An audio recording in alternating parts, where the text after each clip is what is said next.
Shalom. First off, I'm going to give all praise, honor, and glory unto Yahweh, Bahashem, Yahweh Shai, Bahabrachak Kodash. I want to give double honors to the apostles and elders and bishops of GMS who have taught us this word and teach us this word today. And I want to give a salutation unto the elect of the nation of Israel. This is the brother Yatazakba with the GMS Nebraska camp. And in this lesson, what I want to get into is, keeping in mind how, how our vibration can affect the people around us, and specifically, being in a low vibration, because, of course, we're in Babylon the Great, we're in our captivity, we're gonna be in a low state, we're gonna be in a depressed mind, and it's completely understandable for many reasons, for all the wickedness that's going on in this kingdom, and that's why the scriptures say that set a mark, which that mark is a mark of exemption in Ezekiel 9:4. It says set a mark upon the foreheads of them that sigh and cry for all the abominations that be done in the midst. So we see all the wickedness that's done in this world, and it puts us in a low state. All the curses and bad things that can fall upon us, all our all the toiling that we have to do in this kingdom, the mental stresses, the spiritual attacks, things will put us into a low state of mind. But we don't want to constantly be in that low vibrational energy, around brothers or around, believers or people in general, and not even just pushing it on others, but even within ourselves. We have to keep in mind, even though that feeling is understandable, even though that low, and being saddened in this kingdom is understandable, what the scriptures say is in Proverbs 11:1, a false balance is abomination to the Lord Yahweh, but a just weight is his delight.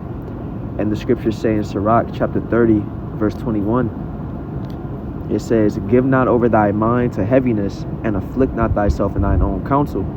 The gladness of the heart is the life of man, and the joyfulness of a man prolongeth his days. So we also have to keep in mind the scripture where it says that there's a time for everything under heaven, a time for weeping and a time for laughing, and while we have a heavy mind at times, we don't want to constantly be in that state, because that can start to deteriorate us. Like it says in verse 23, love thine own soul and comfort thy heart, remove sorrow far from thee, for sorrow hath killed many, and there is no profit therein. So sorrow can start to deteriorate us when we're not being balanced in our spirit, and we're just feeding into that low vibrational energy. And something else that I want to really harp on in this lesson is that that sorrowful mind state can start to exhaust the people around us. And I say that because as the scriptures say in 1 Thessalonians chapter 5 verse 11, it says, wherefore comfort yourselves together and edify one another, even as also ye do. I actually want to grab this in the blue letter because I want to get the NLT to it, where it says, so encourage each other and build each other up, just as you are already doing.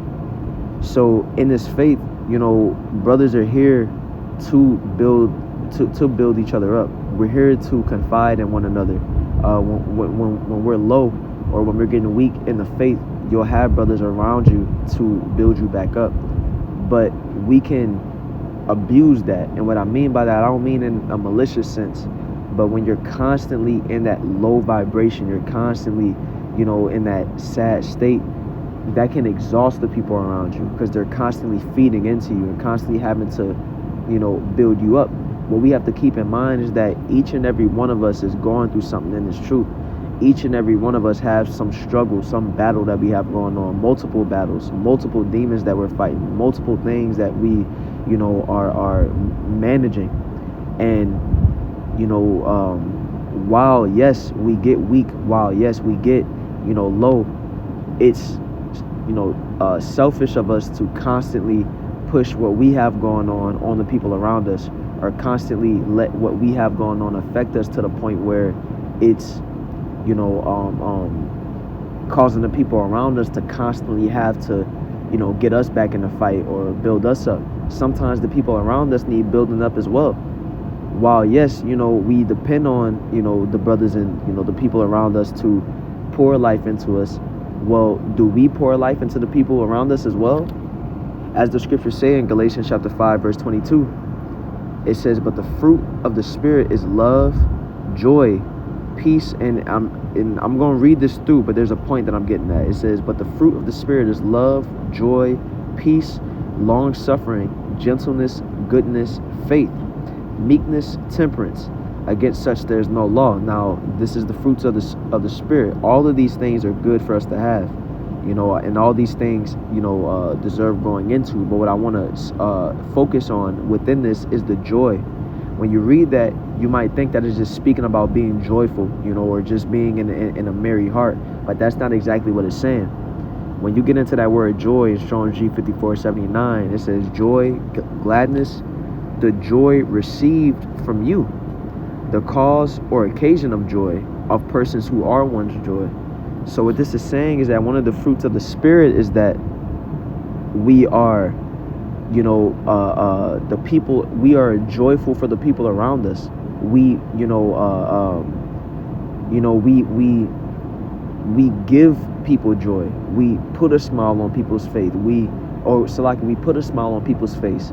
We increase the faith of the people around us. We, make the people around us stronger in the faith, stronger in their belief, stronger in this truth. Because yes, we are supposed to depend on the brothers, around us and the believers around us to help build us up and to keep us going. But it shouldn't be a one-sided thing. It shouldn't be a thing to where, we're constantly all low. We're constantly needing help, and we're never being that for the people around us. No, we're supposed to be, pillars for the believers around us. We're supposed to be, able to be confided in, as well as not having the pride or, the arrogance to not confide in the people around us.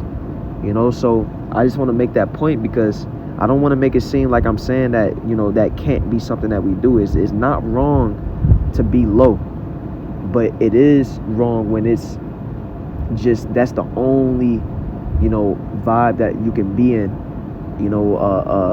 majority of the time, or 90% of the time. Then 10% of the time you cool. Like, nah, Satan and demons will be on us, that feeds into that energy of having us all low and sad and make us want to go off the deep end, and we have to be able to manage our emotions, manage our mental state while we're in this hell, and there's certain things that we can do to keep ourselves in a more merry heart.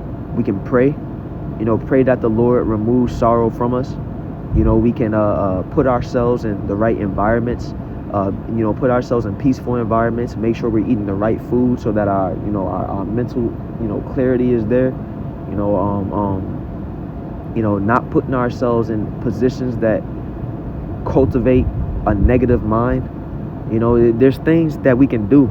Yes, we're in hell, and yes, we're going, different things are sent our way, but we want to avoid putting ourselves in situations as well that's going to cause us to be low and hurt and angry and upset and sad all the time. And keeping in mind that we don't want to constantly put that burden of our afflictions on the people around us all the time, because the people around us have their own burdens of afflictions. So I just want to put that out there. Lord willing, this lesson is edifying. Once again, I want to give all praise, honor, and glory unto Yahweh, Bahashem, Yahweh Shai, Bahawah Kodash. I want to give double honor to the apostles and elders of GMS, and a salutation unto the elect. Shalom.